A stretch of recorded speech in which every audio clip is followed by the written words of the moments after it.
उत्तिष्ठ भारतः सर्वे भवन्तु सुखिनः सर्वे भवन्तु निरामया। आप सभी का स्वागत है ऑनलाइन और ऑफलाइन के सभी बच्चों का जॉब्स टीम चैनल पे। आज से हम लोग विधिवत पढ़ाई शुरू करेंगे और आने वाले क्लासेस में जिस दिन जो सब्जेक्ट रहेगा उस सब्जेक्ट को आगे बढ़ाएंगे ताकि हम लोग का एक नोट्स ऐसा तैयार हो जिसको आसानी से एग्ज़ाम के पहले रिवाइज कर सके। ठीक है, क्लास में आप लोग चाहें तो लिख सकते हैं या नहीं भी लिख सकते हैं, क्योंकि हम लोग का स्पीड ज़्यादा रहेगा, कम समय ज़्यादा पढ़ना है। तो कोशिश कीजिएगा कि घर पे एक बार उसको देख करके लिख लीजिएगा, वीडियो पॉज करके। ओके, तो समय की बचत होगी। इससे फ़ायदा ये होगा, क्लास में पढ़ लीजिएगा और घर पे नोट्स बनाइएगा तो आपका रिवीजन हो जाएगा, चीज़ें याद हो जाएंगी। तो शुरू करते हैं आज के सब्जेक्ट वाइज स्टडी को। आप लोग, आज है मंडे, तो आज से ही आज कौन सा सब्जेक्ट का दिन रखें हम लोग? जो सबसे आपका फेवरेट सब्जेक्ट हो उसका नाम बताइए। मैथ। और कोई? हाँ जी, जो और फेवरेट के साथ साथ वो एग्ज़ाम में भी ज़्यादा मार्क्स गेन कराता हूँ। मैं बोलूँ? देखिए, दो सब्जेक्ट हैं जो सबसे ज़्यादा एग्ज़ाम में पूछे जाते हैं, हिस्ट्री और साइंस। हिस्ट्री और साइंस से सबसे ज़्यादा क्वेश्चन पूछे जाते हैं, और हिस्ट्री में भी मॉडर्न हिस्ट्री और मिडाइवल हिस्ट्री। ज़्यादातर क्वेश्चन मॉडर्न हिस्ट्री का रहेंगे, उसके बाद मिडाइवल हिस्ट्री यानी मध्यकालीन भारत, आधुनिक भारत और मध्यकालीन भारत। ज्योग्राफी का क्वेश्चन बहुत कम रहता है, उसको भी पढ़ेंगे हम लोग। तो उसको शुरुआत में जब पढ़ाई शुरू करते हैं हम लोग, तो वैसे सब्जेक्ट पढ़ना चाहिए जो लेंदी होता है, क्योंकि एनर्जी मंडे के दिन एनर्जी ज़्यादा होता है ना हम लोगों में, इस वजह से। तो मंडे के दिन पढ़ते हैं हम लोग इतिहास। इतिहास, हिस्ट्री। इसके बाद सबसे ज़्यादा नंबर आता है हम लोगों को साइंस से, साइंस में भी बायोलॉजी से। तो साइंस को हम लोग 3 सेक्शन में पढ़ेंगे। ओके, उसमें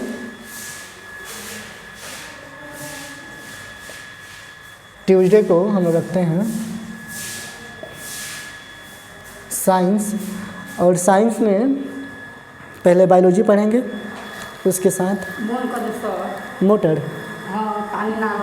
ठीक बा, हम बंद कर देंगे। इसमें बायोलॉजी, उसके बाद पढ़ेंगे हम लोग फिजिक्स, देन केमिस्ट्री। एक दिन बायोलॉजी पढ़ेंगे, अगले आने वाले सप्ताह में ये फिजिक्स, उसके बाद अगले वाले सप्ताह में, यानी 3 सप्ताह में।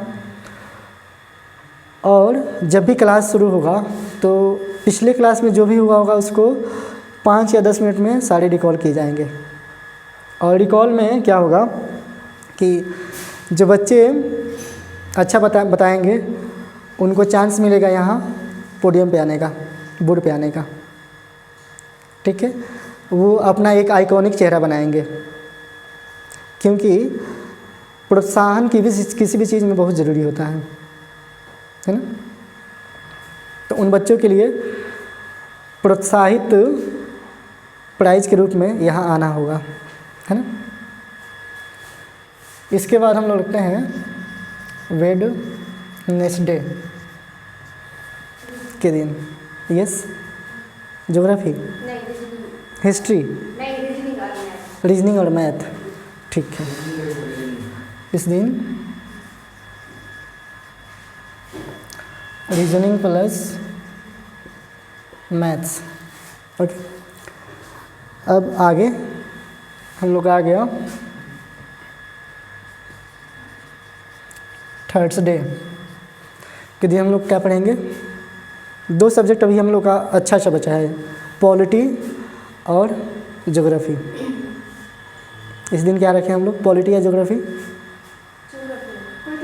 पॉलिटी, ठीक है, पॉलिटी पढ़ लेंगे इस दिन। इसके बाद आगे हम लोगों का फ्राइडे, फ्राइडे के दिन ज्योग्राफी, ज्योग्राफी। अब बच गया हम लोग के पास सैटरडे का दिन।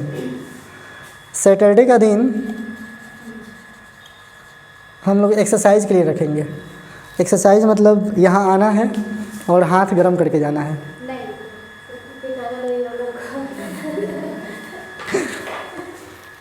उससे क्या होता है ना कि मैं कभी कभी बच्चों को पनिशमेंट के तौर पे छड़ी का इस्तेमाल करता हूँ, तो मुझे लगता है कि बच्चों को कितना चोट लग रहा है, मैं खुद भी अपने हाथों पे मार के देखता हूँ। जैसे एक बार की बात है कि हम दोनों में ऐसे आदान प्रदान हुआ था, है ना। तो मैं वैसे ही, आप मेरे किचन में जाइए ना, यहाँ किचन है सामने, हाँ, वहाँ एक मोटा पाइप है, इतना ले आइए, वाइट कलर का पाइप होगा। ये खिड़की, ये वाला गेट खोल के जाइए, ये वाला गेट खोल के जाइए, तो उसमें एक पाइप रखा होगा, इधर एक छड़ी रखा होगा, छड़ी मोटा सा, हाँ लाए।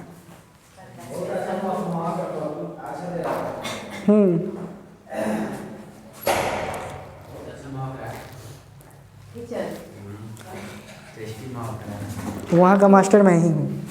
तो जैसे कि ये क्या है, छड़ी, छड़ी हम लोग में ऊर्जा का ना संचार करता है। जैसे ऐसे मारते हैं हम लोग तो ये चीज़ लगनी चाहिए। तो वो तो मैं आपको आराम से मारा था अभी, जैसे मैं भी मार रहा हूँ तो वैसे ही है ना। अब कोई बोलेगा कि सर पहने हैं दस्ताना इसलिए मार रहे हैं।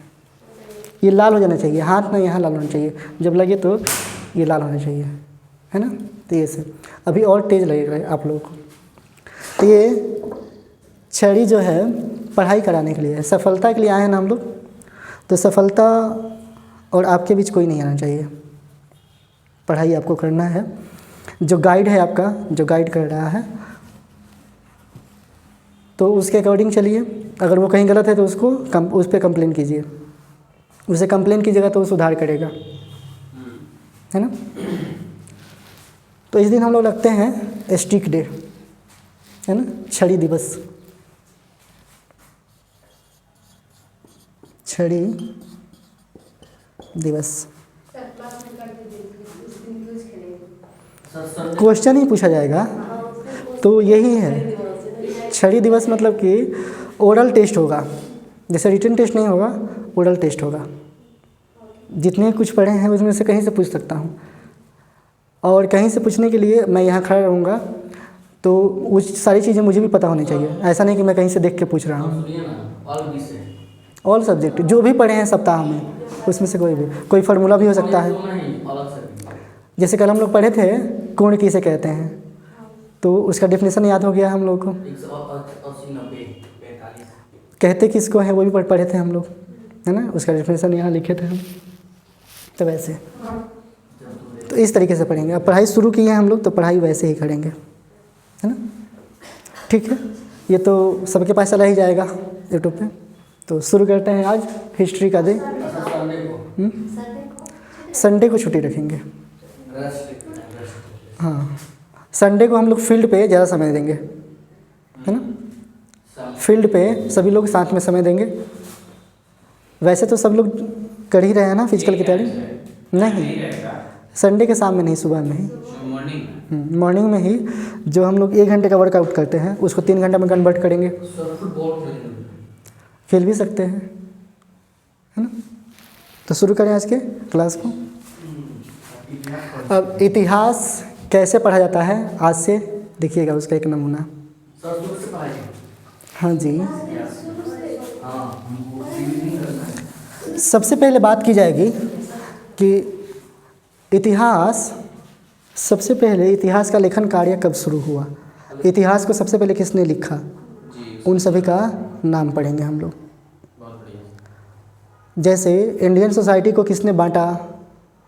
1837 में आते हैं जेम्स मिल, उन्होंने इंडियन सोसाइटी को 3 पार्ट में बांटा था, हिंदू, मुस्लिम और क्रिश्चियन। जो ब्रिटिशर्स आए थे यहाँ पे वो सभी लोग क्रिश्चियन थे, ईसाई धर्म को मानने वाले थे। तो 1837 के पहले भी इतिहास बांटा जा चुका था। क्रिस्टोफर ने बांटा था उस समय, क्रिस्टोफर कोलंबस नहीं, उनका क्रिस्टोफर लेनियस नाम है। 1707 में उन्होंने बांटा था। 1707 में किसकी मृत्यु हुई थी? औरंगजेब की, है ना। उसके पहले भी इतिहास के लेखन का कार्य शुरू हो चुका था। किसने लिखा था? तो हेरोडोटस ने, जो फादर ऑफ हिस्ट्री कहलाते हैं। इसके पहले से भी पढ़ेंगे हम लोग। ये मैंने सिर्फ 3 नाम बताए हैं। इन 3 नाम के पीछे वजह क्या रही है, उन सभी बातों की भी चर्चा करेंगे हम लोग, ठीक है। उसके पहले ये जानेंगे कि इतिहास पढ़ना क्यों ज़रूरी है, या हम लोग जिस भी एग्ज़ाम का तैयारी कर रहे हैं इस एग्ज़ाम के सिलेबस में इतिहास क्यों डाला गया है, ये भी तो जानकारी हम लोग को होना चाहिए। जितना ज़रूरी हम लोग के लिए साइंस है, उससे कहीं ज़्यादा हिस्ट्री है हम लोग के लिए। अब क्यों ज़रूरी है? तो आप लोग गांव में किसी को कहते होंगे, सुनते होंगे कहते हुए कि वहाँ नहीं जाना, वहाँ पे कुछ हवाएं चलती हैं, भूत प्रेत की कथाएं। तो जब जो व्यक्ति उस बात से अवगत हो जाएगा वो वहाँ जाने से परहेज़ करेगा, नहीं जाएगा। यानी कि आने वाली जो घटनाएं घटित हो सकती है उससे प्रोटेक्शन के तौर पे हम लोग पहले से ही अवेयर रहें, प्रोटेक्टिव रहें, इसलिए इतिहास पढ़ना ज़रूरी है। महाभारत पढ़ते हैं हम लोग तो देखते हैं कि उसमें लोगों की मानसिकताएं चेंज हो गई थी, जिसकी वजह से पूरा महाभारत हुआ रामायण के पीछे।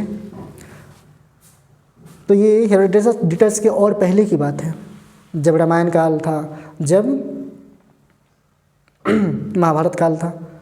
अगर कोई पूछे ये कि महाभारत किस एरा में हुआ था, जैसे हम लोग कहते हैं कि 1947 में हम लोग आज़ाद हुए, 20वीं सदी में हम लोग को आज़ादी मिली है ना।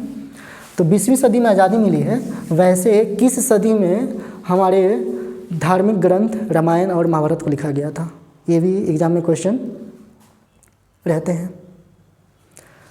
और इतिहास को जब हम लोग पढ़ रहे हैं तो सबसे पहले इस बात की चर्चा करेंगे कि जो धर्म होते हैं, धर्मशास्त्र, इनको जोड़ करके हम लोग क्यों पढ़ाई करते हैं, है ना।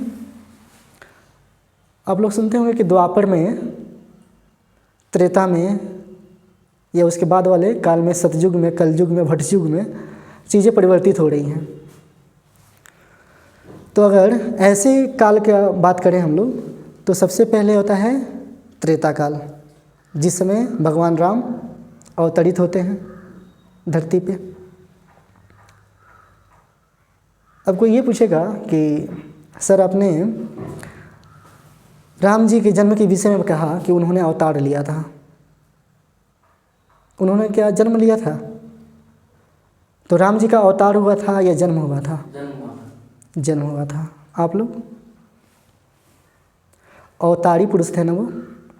अवतार कहने का मतलब होता है कि उनका प्रादुर्भाव हुआ था धरती पे, माता कौशल्या के गर्भ से नहीं जन्मे थे, वो तो प्रसाद थे ना, मांगी गई एक दुआ थे वो, समाज कल्याण के लिए, लोक कल्याण के लिए उनको धरती पे बुलाया गया था।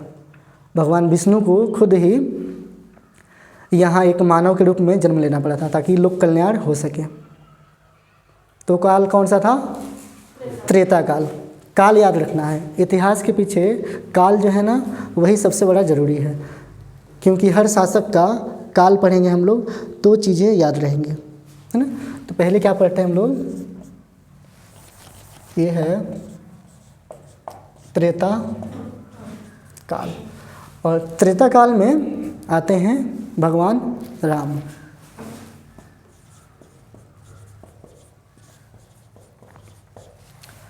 इसको हम लोग त्रेता काल किताब में नहीं पढ़ते हैं, तो किताब में ये किस नाम से है? ऋग्वेदिक काल, है ना। इसको कहते हैं ऋग्वेद वैदिक काल।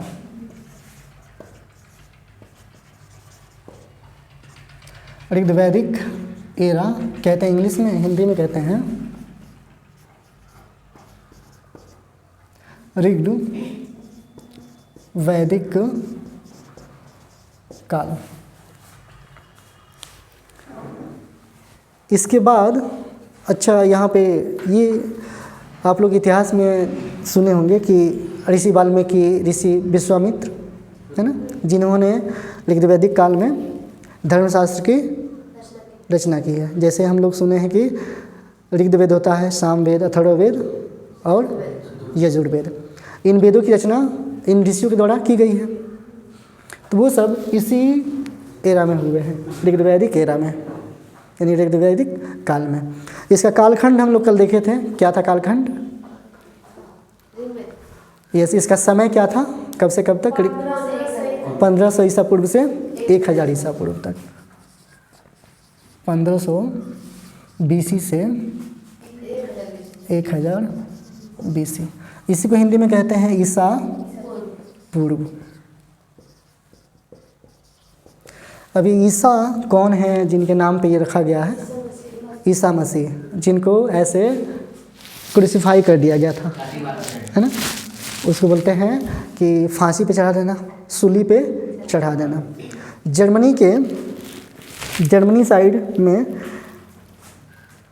वो निवास करते थे और उनका काम क्या था? एक बढ़ई का काम करते थे, लकड़ी हारे का, लकड़ी का फर्नीचर बना करके, है ना। उनको जब ज्ञान की प्राप्ति हुई तो उन्होंने उस समय समाज को जगाना शुरू कर दिया। जो रोमन एम्पायर था उसको ये बात हजम नहीं हुआ। ऑटोमन साम्राज्य वहाँ था, रोमन साम्राज्य था। वो कंट्री कौन सा है या वो कंटिनेंट कौन सा है? यूरोप कंटिनेंट, यानी यूरोप महादेश है, वहाँ की बातें हैं। उसके और इधर आएंगे तो बहुत सारी सभ्यताएं हैं, जैसे फारस, यूसुपोटामिया, मेसोपोटामिया, ये सभी वहाँ पे आएंगे। दजला और फरात नदियाँ वहाँ पे आएंगी। जैसे हम लोग इंडिया में पढ़ते हैं कि इंडस वैली सिविलाइजेशन हुआ था, तो इंडस वैली सिविलाइजेशन रावी नदी के किनारे या इंडस नदी के किनारे सिंचित हुआ था, पाँव पसारा था। तो वैसे वहाँ भी सभ्यताएँ चल रही थी। उन सब के बारे में आगे हम लोग पढ़ेंगे। अभी सिर्फ ये पढ़ रहे हैं कि यहाँ पे ये जो ईसा पूर्व है तो ये कहाँ से लिया गया है? यूरोप महादेश के एक फिलोसफर से, एक पैगंबर से। पैगंबर जो भगवान के अच्छे विचार हैं उसको मानव सभ्यता में सिंचित कर रहे हैं ताकि मानव का कल्याण हो सके। ठीक वैसे ही जैसे भगवान राम ने किया था। उन्होंने नारी धर्म के लिए या पुरुषोत्तम कहलाने के पीछे जो वजह थी वो ये था कि पुरुषों में सबसे जो उत्तम है वही पुरुषोत्तम है, मर्यादा पुरुषोत्तम रामचंद्र जी। तो ये ईसा मसीह के जन्म से संबंधित है ये। अब ईसा मसीह का जन्म जब हुआ होगा उसके पहले की जो भी घटनाएं थी, जैसे हम लोग अभी हैं 2024 में, 2024 में किसी बच्चे का जन्म होता है तो हम बोलेंगे कि वो जो सोनू है ना उसके जन्म के 10 साल पहले, यानी 2024 से 10 साल पहले 2014। सोनू का जन्म कब हुआ है? 2024 में। अब बोलते हैं कि सोनू जो है उसके जन्म के 19 साल पहले, तो 24 से 19 घटाना पड़ेगा, यानी उतना साल पहले। तो वैसे ही ईसा मसीह का जन्म हुआ था, उससे पहले कितने साल पहले की घटना है वो घटा करके निकालते हैं। इसलिए पहले की घटनाएं क्या चलती थी ईसा मसीह में? ये घटते हुए क्रम में चल रही थी।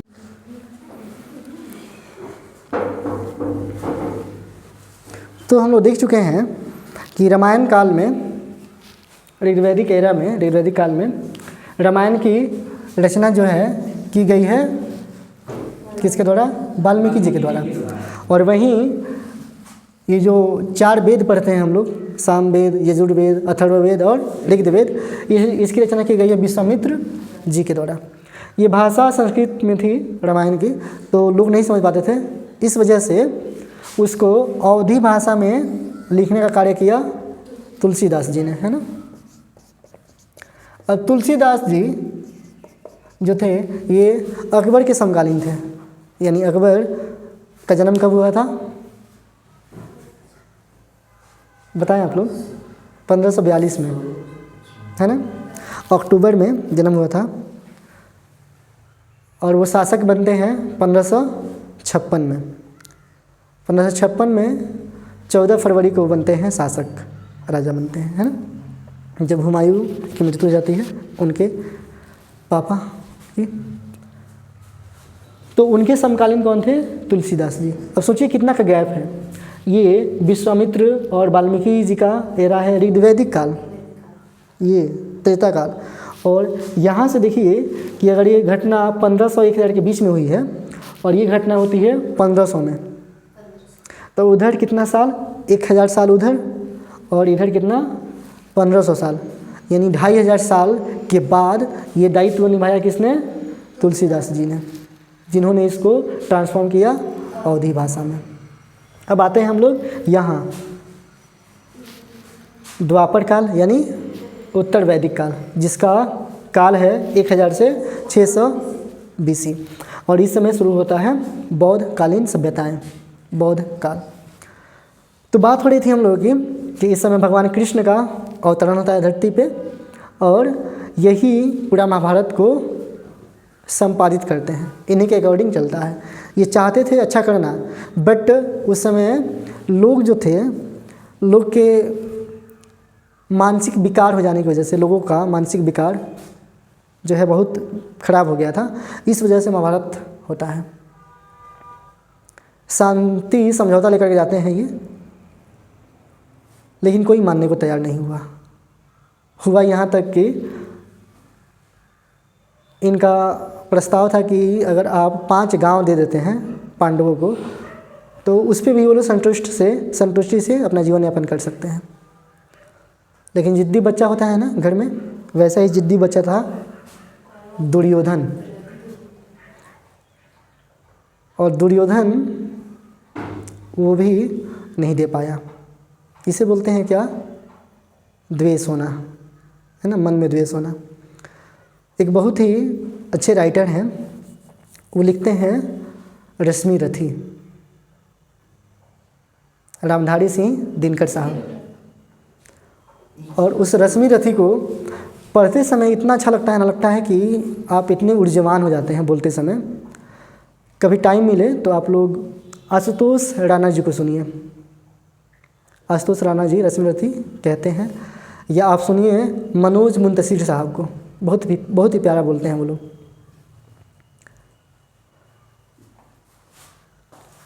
तो यहाँ पे देख रहे हैं हम लोग कि जरासंध जो होता है महाभारत काल में, उसकी हत्या होती है।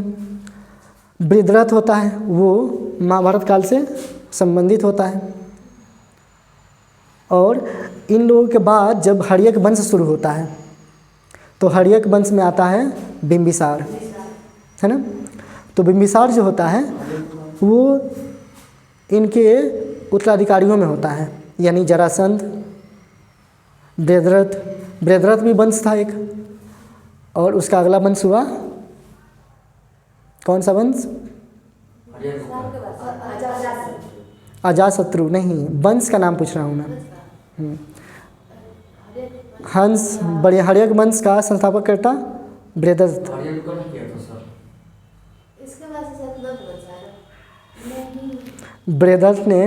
बृहद्रथ वंश की स्थापना की थी, है ना। उसके बाद बिंबिसार आते हैं, है ना।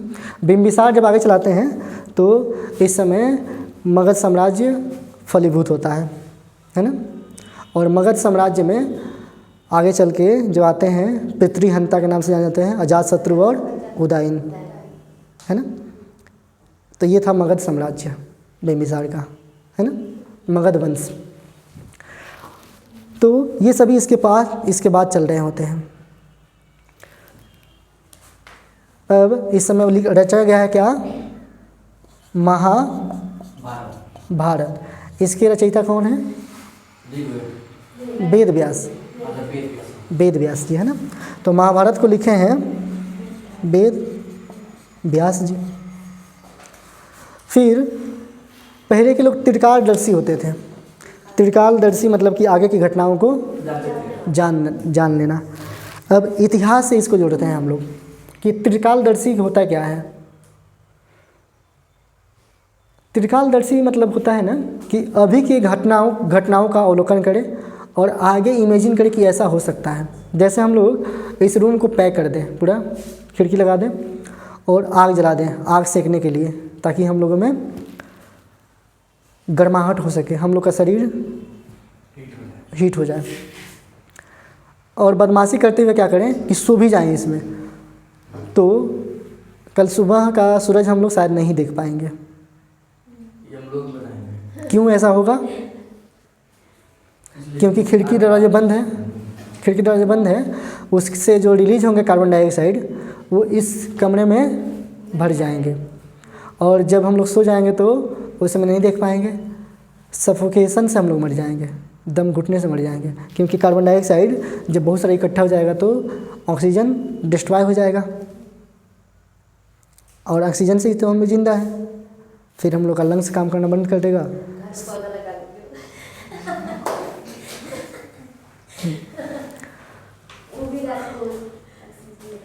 तो इस बात को कोई अगर देखता तो बोलता कि देखो बच्चा, तुम आग सेक रहे हो अच्छी बात है, लेकिन सोते समय खिड़कियां खोल देना। तो कोई बोलेगा कि आपको कैसे पता है कि खिड़कियां खोल देने से मैं अच्छे से रह पाऊंगा? तो बोलेंगे कि नहीं, मैं भविष्य देख रहा हूँ कि ऐसा हो सकता है। ऐसा हो सकता है, क्यों हो सकता है? तो उसके पीछे रीज़न है ये आग, ये बंद खिड़कियाँ। तो वैसे ही लोग उस समय की घटनाओं को अवलोकित करते थे और आने वाले घटनाओं का इमेजिनेशन करते थे कि ऐसा हो सकता है। उसे ही कहा गया है त्रिकालदर्शी। और ये आता कहाँ से है? तो बाई ऑब्जर्वेशन, अवलोकन के द्वारा।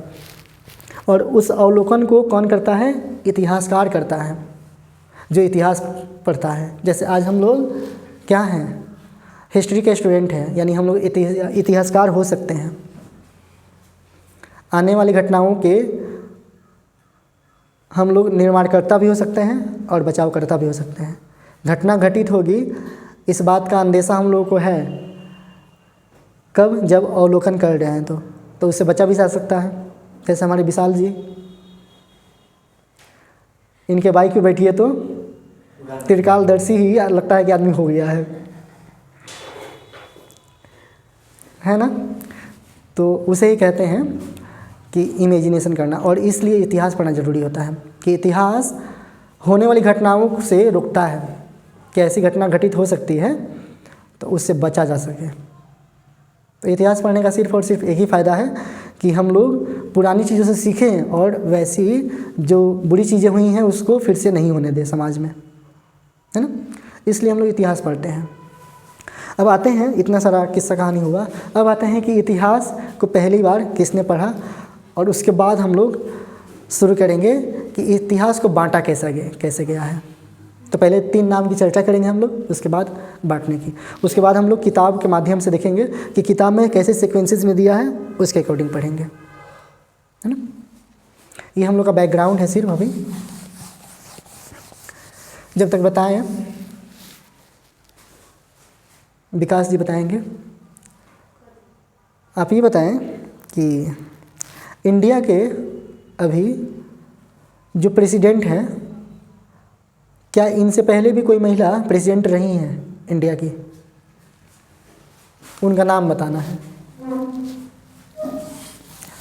ये क्वेश्चन ट्रांसफ़र होता है वर्षा जी के लिए।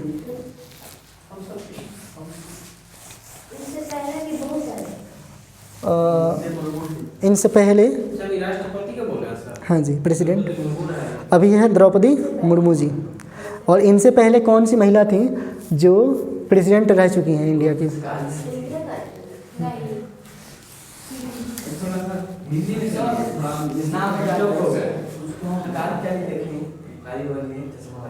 हाँ जी, प्रतिभा पाटिल का नाम आप लोग सुने होंगे। जी सर, प्रतिभा पाटिल।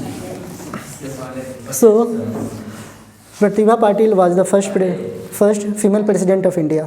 इंडिया की प्रथम महिला राष्ट्रपति हैं प्रतिभा पाटिल। तो वही तो बात बोल रहे हैं हम। अच्छा भोजपुरी में बोलो। ये सब माने कि थोड़ा हम लोग भी नहीं तो एकरे खातिर ना हमने के अवेयर रहे के बा कि हमने के जना मानी सन कंफर्ट जोन में वैसे निकले के बाटे। जैसे हम लोग एक्सरसाइज करते हैं तो कैसे कहते हैं कि जब तक मसल में पेन ना हो जाए तब तक एक्सरसाइज का कोई मतलब नहीं है ना। तो वैसे ही हम लोग पढ़ रहे हैं, जब तक दिमाग नहीं लगे क्वेश्चन में तब तक वो क्वेश्चन हम लोग के काम का नहीं है। आता है तो वो तो अच्छी बात है ना, जो नहीं आता है उस पर काम करना है, तो उसे बोलते हैं कंफर्ट जोन से बाहर निकलना। ओके, हमने के तो अच्छा बटे नो कि कौन भाषा में बोल बतिया सकते हैं हमने के, भोजपुरी हिंदी सब कुछ में।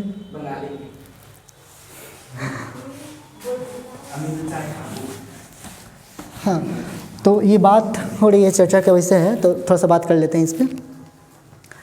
First female president of India यानी भारत की पहली महिला राष्ट्रपति हैं प्रतिभा देवी सिंह पाटिल, और दूसरी अभी बनी है द्रौपदी मुर्मू। आदिवासी क्षेत्र की हैं। आदिवासी क्षेत्र में वो किस राज्य से हैं? बिहार पहले किसका, बिहार से निकला हुआ कौन सा हिस्सा है अभी? बिहार से निकला हुआ, बिहार से अलग हुआ झारखंड। पहले होता था, सुनेंगे आप लोग, ये है इंडिया। इंडिया जो है जब आज़ाद हुआ उसके पहले जब यहाँ पे मुगलकालीन शासन व्यवस्था थी, है ना। तो बात है ये 1911 की, जब इंडिया में 1911 में क्या होता है कि इंडिया का कैपिटल होता है कोलकाता, है ना, और कोलकाता से कैपिटल कहाँ जाता है? दिल्ली। दिल्ली कब आता है? 1911 में। डेट क्या थी? तो 22 मार्च, है ना। 22 मार्च को बिहार जो है एक काम करना शुरू करता है 1912 में, है ना। उसके पहले इंडिया के परिप्रेक्ष्य में बात करें तो दिल्ली में एक होता है दिल्ली दरबार, और इस समय कोलकाता से राजधानी आ जाती है दिल्ली, है ना। कब की बात है ये? 1911 में। उसके बाद आता है समय 1912 का। 1912 में बिहार जो है वो वेस्ट बंगाल से अलग होता है ना। वेस्ट बंगाल से पश्चिम बंगाल से अलग होकर क्या बन जाता है? ये बिहार। फिर क्या होता है? 1936 का दौर आता है। ये चीज़ें सिर्फ ऐसे डेट वाइज रखिएगा, डेट नहीं बता रहा हूँ क्योंकि ज़्यादा हौच पौच हो जाएगा आपको लोग के लिए, तो सिर्फ ईयर बता रहा हूँ, है ना। 1936 में ये जो बिहार है और यहाँ था वो उड़ीसा, बिहार प्लस उड़ीसा। अब यहाँ उड़ीसा प्लस बिहार से अलग हो जाता है बिहार। कब? 1936 में। फिर आता है सन 2000 का समय, है ना, सन 2000, जब बिहार से अलग होता है झारखंड। ठीक है, तो ईयर याद रहेगा कैसे? 1911 में दिल्ली राजधानी आया कहाँ से? कोलकाता से, हाँ राजधानी। और पश्चिम बंगाल से बिहार और उड़ीसा अलग हुआ 1912 में। फिर 1936 में उड़ीसा और बिहार से अलग हो गया, बिहार अलग हो गया। इधर बिहार से अलग हो गया झारखंड सन 2000 में। अब डेट वाइज बात करें तो 15 नवंबर को बिहार से झारखंड अलग हो गया। यहाँ 1936 की बात करें तो 1 अप्रैल 1936 की बात है, वो आप लोग को नहीं इतना पढ़ना है अभी, सिर्फ ये डेट पढ़ना है। यहाँ बात करें 1912 में तो 22 मार्च का वो समय था जब बिहार दिवस मनाते हैं हम लोग, बिहार दिवस। तो 1912 में 22 मार्च का समय है वो जब ये हुआ। और उसके पहले ये है 12 दिसंबर का समय। 12 दिसंबर 1911 में ये कोलकाता से दिल्ली स्थानांतरित होता है। 15 नवंबर लिख दूँ क्या मैं? लिख ही लीजिए। ये क्या है? 15 नवंबर। 1936 में 1 अप्रैल, 1 अप्रैल। इधर 22 मार्च याद रखेंगे और इधर 12 दिसंबर। 12 नहीं से 11 है ना, ऐसे। अब जब इतना पढ़े हैं तो महिलाओं का पोजीशन बहुत अच्छा नहीं था उस समय समाज में हमारी। तो भारत में अगर कोई महिला राष्ट्रपति बनती हैं, जो सर्वे सर्वा फर्स्ट पर्सन होता है, कहीं के भी कंट्री का जो सर्वे सर्वा होता है वो प्रेसिडेंट होता है। प्रेसिडेंट नहीं है तो प्रधानमंत्री, है ना। अगर कोई ये पूछे कि भारत का प्रथम पुरुष कौन है, तो अपना प्रेसिडेंट, राष्ट्रपति। प्रथम सिटीजन कौन है, प्रथम नागरिक कौन है, तो वही राष्ट्रपति। अभी कौन है, तो द्रौपदी मुर्मू। और उस पोजीशन पे अगर कोई महिला बैठती है पहली बार तो उसका नाम इम्पोर्टेंट हो जाता है। तो इस वजह से नाम याद रखना हम लोगों को किसका, श्रीमती प्रतिभा देवी सिंह पाटिल। श्रीमती प्रतिभा, हाँ जी बोले।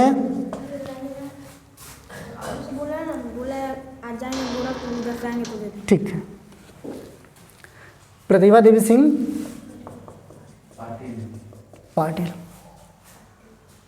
ये कौन थी, प्रथम महिला राष्ट्रपति।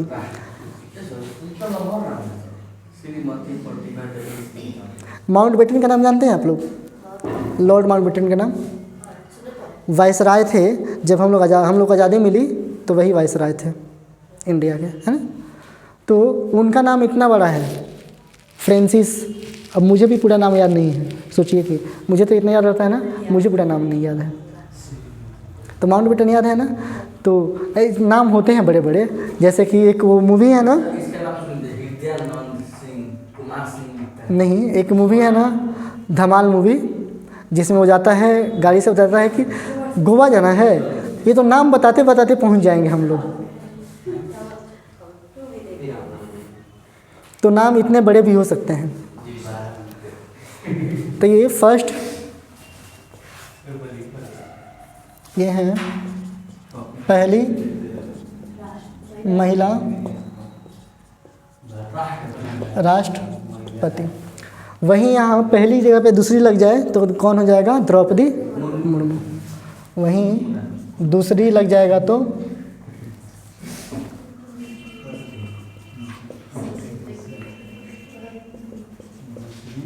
द्रौपदी मुर्मू। ठीक है, इतना हो गया। ये जनरल अवेयरनेस था। अब चलते हैं हम लोग टॉपिक पे वापस।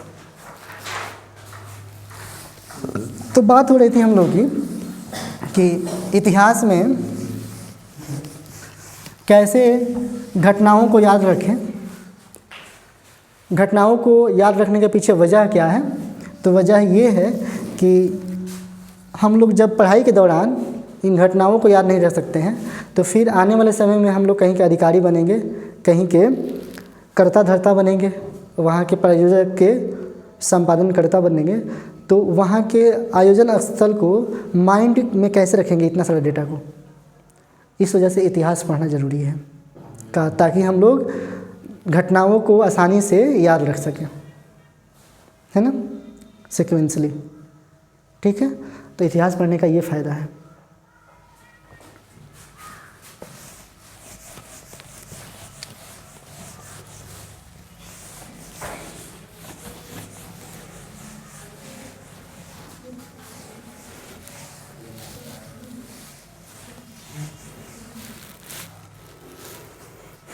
तो पहले पढ़ते हैं हम लोग कि फादर ऑफ हिस्ट्री, इतिहास के पिता,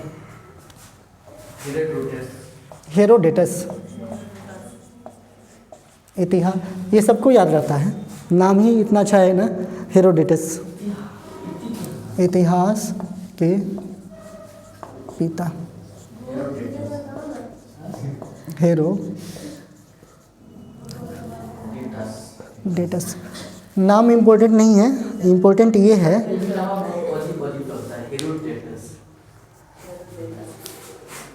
ऐसे पढ़ें, ये आसान हो गया। हेरोडेटस इम्पोर्टेंट ये है कि आखिर इन्होंने क्या किया जिसकी वजह से इनका नाम इतना इम्पोर्टेंट है। सभी को खोज किया था। तो जैसे हम लोग पढ़ रहे हैं, अगर हम लोग के पास बुक्स नहीं होती, इतनी सारी बुक्स नहीं होती, तो हम लोग के पास इतना सारा डेटा तो आता, बट फ्यूचर में याद रख पाना मुश्किल होता। जब कभी भूल जाते तो कहाँ से देख करके फिर से उसको रिकॉल करते। सोर्सेस गूगल अभी आया है, और गूगल को बनाने वाले हम ही लोग हैं ना। हम लोगों में कोई डॉक्टर बनता है, कोई इंजीनियर बनता है, तो जो इंजीनियर बनते हैं उनका काम है गूगल का फंक्शन को करेक्ट करना। कैसे कुछ कोई पीपल पूछेगा कोई बात, तो उसके रिस्पॉन्स में आंसर कुछ आएगा, तो उसको डिज़ाइन हम ही लोगों ने किया है ना। तो गूगल भी क्या है, विकिपीडिया है। विकिपीडिया इट मीन्स कि बहुत सारे डेटा को उसके अंदर डाल दिया गया है। अब जो कुछ भी कुछ सर्च करेगा तो उसमें से निकल ही आएगा, है ना। अब वो जो डेटा उसमें फीड कर रहा है, डाल रहा है, वो कौन है? हम लोग हैं। और इस समय कौन था? हेरोडोटस, जिन्होंने वो डेटा सबको एक जगह इकट्ठा किया, लिखना शुरू किया कि आज के बाद अगर कोई घटना होगी तो उसका रेफरेंस कैसे दिया जाएगा कि ये घटना कब की है, कब हुआ था ये बात, तो कहीं लिखा होगा तभी तो। जैसे अदालत में हम लोग सुनते हैं कि इस केस को हम लोग रेफरेंस ले करके इस नतीजे पर पहुँचे हैं कि इनके साथ ऐसा ही किया जाए। अब केस का रेफरेंस लेना मतलब कि इसके पहले कोई घटना हुई होगी, उसमें जो फैसला आया होगा, जज साहब ने सुनाया होगा, अगर वैसा ही कंडीशन अभी आया है तो मैं बोलूँगा कि मिनर्वा मिल्स के जो फैसला है या केशवानंद भारतीवाद के जो फैसले हैं उसको रेफरेंस मान करके मैं कहता हूँ कि जो व्यक्ति पे मुकदमा हुआ है ये वॉइड है, मतलब जीरो है, शून्य है, क्योंकि उस समय ऐसा हुआ था तो वैसा ही इनके साथ भी होगा, तो इन पे आधिपत्य नहीं होगा किसी का, मतलब इनको परेशान नहीं किया जा सकता है। ये तो सिटीजन का राइट है ना। तो उसे रेफरेंस के तौर पे इस्तेमाल करने के लिए क्या हुआ, उसको रिटेन का कार्य किया गया, उसको कहीं लिख करके स्टोर किया गया। लाइक जैसे गूगल है, तो गूगल का डेटा स्टोर कहाँ रहता है, तो वो विकिपीडिया के अंतर्गत। विकिपीडिया भी एक साइट है, सोर्स साइट है जो URL से खुलता है। अमेरिका में इसका क्लाउड जाके स्टोर होता है। जितना सारा वीडियो हम लोग डालते हैं यूट्यूब पे, तो हम ऐसा नहीं कि हम लोग का वीडियो यूट्यूब पे है, ये एक बहुत बड़ा क्लाउड है, उसमें वो जाके स्टोर हो रहा है। जैसे हमारे मोबाइल में डेटा GB रैम होता है, इतना GB, तो वैसे सोचिए कि दुनिया के लोग यूट्यूब पे वीडियो डाल रहे हैं, तो उसके लिए कितना बल्क अमाउंट में डेटा कैपेसिटी चाहिए होगा, स्टोरेज कैपेसिटी। तो वो पॉसिबल कब हो पाया, जब उसके लिए एक बहुत बड़ा रिटेन वर्क के लिए स्पेस मिला। अगर इन सबको कॉपी में लिखना होता तो पॉसिबल था क्या? विकिपीडिया के लिए जो हम लोग वो ऑनलाइन कर रहे हैं ऐसे बटन से, उसको कॉपी में लिखते तो पॉसिबल नहीं था। अब सोचिए हमारे संविधान को लिखने में कितना समय लगा था? 2 साल 11 महीना 18 दिन। इतना मोटा संविधान लिखने में इतना साल लगा, और उसमें कितने मतलब कुछ आर्टिकल्स हैं, लगभग 400 आर्टिकल्स हैं, कुछ अनुसूचियाँ हैं। अब पूरे दुनिया का डेटा कुछ भी पूछ रहे हैं गूगल से बता रहा है, उसको अगर कोई लिखने बैठता तो आज तो वो अमोल रायजादा नहीं रहता, है ना। रायजादा साहब को जानते हैं ना, संविधान को लिखने वाले अपने राइटिंग में। डॉक्टर भीमराव अंबेडकर ने उसमें कानूनी कार्रवाई जो होती है ना, क्या रखा जाए क्या नहीं रखा जाए, कैसे संविधान को किया जाए, वो और एक होता है ना कलम, अपने कलम से लिखना, तो उन्होंने किया था, है ना। जैसे संविधान के बारे में बात करें तो एक प्रारूप समिति थी, उसके हेड थे अपने नहीं, वो चेयरपर्सन थे, अध्यक्ष थे, है ना। संविधान सभा के अध्यक्ष थे डॉक्टर राजेंद्र प्रसाद, लेकिन वो भी प्रथम अध्यक्ष नहीं थे। प्रथम अध्यक्ष कौन थे? डॉक्टर सच्चिदानंद सिन्हा। है ना, अपने बिहार के थे। देखिए हम लोग का लक कितना अच्छा है, हम लोग बिहारी गर्व क्यों नहीं महसूस करें इस बात पे कि ड्राफ्टिंग कमेटी के फर्स्ट चेयरपर्सन, सेकंड चेयरपर्सन अपने बिहार के थे। जब भारत आज़ाद हुआ तो फर्स्ट प्रेसिडेंट अपने बिहार के बने। जब महिला राष्ट्रपति बनी तो दूसरी महिला राष्ट्रपति अपने यहाँ की बनी, बिहार झारखंड की बनी।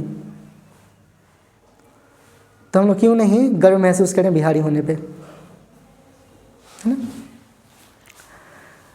तो 9 दिसंबर 1946 में जब संविधान सभा के लिए बॉडी बनता है तो बनाए जाते हैं अपने डॉक्टर सच्चिदानंद सिन्हा टेम्पररी प्रेसिडेंट यानी चेयरपर्सन। 2 दिन के बाद फिर से उस सीट को एक्वायर करते हैं डॉक्टर राजेंद्र प्रसाद। और जब ड्राफ्टिंग कमेटी बनाई जाती है तो उसके चेयरपर्सन, उसके अध्यक्ष बनते हैं डॉक्टर भीमराव अम्बेडकर, जो विदेशों में जाकर के अलग अलग संविधान को पढ़े और उनमें जो अच्छी बातें थी उसको अपने संविधान में लिखे। तो ये सारा काम वो किए। अब उन्होंने ऐसा किया, उसके पीछे किसका हाथ था, तो वो थे बी.एन. राव। बी.एन. राव प्रारूप समिति के स्ट्रक्चरल थे, मतलब कैसा वो स्ट्रक्चर उसका रहे, इसका सारा काम उन्होंने किया था। ठीक है। और तब संविधान जाके तैयार हुआ। तो उस संविधान को जब सब कुछ तैयार हो गया तो सिर्फ देख करके लिखना था, तो 2 साल उसको लिखने में बहुत समय लगा था। और कहाँ लिखा गया था? कोलकाता में। अभी कोलकाता पढ़े थे, वहाँ कोलकाता में रविंद्रनाथ टैगोर के नाम आप लोग जानते होंगे, जिन्होंने जनगण मन लिखा है ना। तो उनका जो आश्रम है, क्या नाम है उसका? शांति निकेतन, है ना। तो शांति निकेतन में जो स्टूडेंट थे, तो वो स्टूडेंट मिल करके उस पर डिजाइनिंग तैयार किए। रामायण महाभारत के जो चित्र हैं वो संविधान में बनाए गए हैं। ठीक है। उन सब के बारे में हम लोग पढ़ेंगे जब आएंगे कॉन्स्टिट्यूशन में, तो उनके बारे में पढ़ेंगे हम लोग। अभी ये सब नाम याद रहेंगे, एक बार सुने हैं, फिर से वीडियो में सुनिएगा आप लोग तो नाम याद हो जाएंगे, है ना। क्या नहीं, मुझे जो लगेगा वही पूछूंगा, ऐसा नहीं पूछूंगा कि मुझे आप लोगों से दुश्मनी नहीं है। हमको है इनसे कैमरा बंद है इसीलिए। चलिए तो आते हैं वहाँ यहाँ वापस। तो इन सब के पीछे अगर ये शुरुआत नहीं किए होते, अगर ये शुरुआत नहीं किए होते हेरोडोटस साहब, तो आज हम लोग के पास कुछ नहीं होता, ना बुक्स होता, ना कॉपी होती, ना हम होते, ना हम लोग अभी भी आदिवासी होते, जंगलों में जी रहे होते। तो इतिहास का क्या, हाँ जी, बंदर से उत्पत्ति हुई है हम लोग की, इसलिए। तो सोचिए कितना बड़ा काम किया हेरोडोटस साहब ने कि हम लोगों को मानव बना दिए। वो जंगली आदि मानव से उन्होंने मानव बना दिया, और मानव से हम लोग इंसान बन गए, है ना।